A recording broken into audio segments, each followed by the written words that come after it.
श्रावण चालू असल्यामुळं मटण असं तर काय नाही सोडा, पण जास्त माळवं पण नसतात. म्हणून हे असं बघा कडधान्यच करायचं, खायला पण चांगलं आणि शरीरासाठी पण प्रोटीन वगैरे भेटते त्यातनं. मग मला आज पावट्याची आमटी करायची होती, म्हणजे वाळक्या पावटे, त्याला आपण वालं पण म्हणतोय. मग ते बघा मी कामाला चालले तेव्हा भिजत घातलेलं. मग घरी आल्यावर तिथं टरफलं वगैरे काढलं आणि म्हणलं चला तुम्हाला मस्तपैकी रेसिपी दाखवूया. त्यात एकदम साधी सिंपल अशी रेसिपी आहे, पण खायला एकदम भन्नाट लागते. तर काय नाही, कांदा कापायचा, कांदा मस्तपैकी भाजून घ्यायचा, त्याच्यात तेल, चटणी, हळद टाकून चांगलं परतायचं तेल सुटेपर्यंत. ह्यात टमाटर वगैरे बाकी दुसरं मसाला टाकायची काही गरज नाही. आणि मग ते कांदा वगैरे भाजला की मग आपण जे सोललेले पावटं आहेत, म्हणजे टरफलं काढलेलं पावटं, ते टाकायचं आणि चांगलं जरा तेल सुटेपर्यंत परतायचं.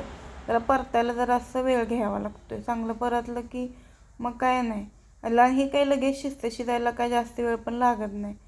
आणि वरून मग जरा असं पाणी टाकायचं आणि मग जरा हलवायचं. पाणी तुम्हाला जसं पाहिजे तसं टाका, पण हे अजून जरा शिजायचं आहे म्हणून मी जरा जास्त पाणी टाकले.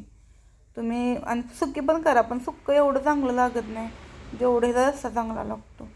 मस्तपैकी बघा जराशी उकळी फुटायला लागली की शेंगदाण्याचं कूट आणि वरून मीठ टाकायचं, चांगलं उकळून घ्यायचं. जेवढं तुम्ही जास्त उकळाल तेवढं बघा चांगलं लागते हे.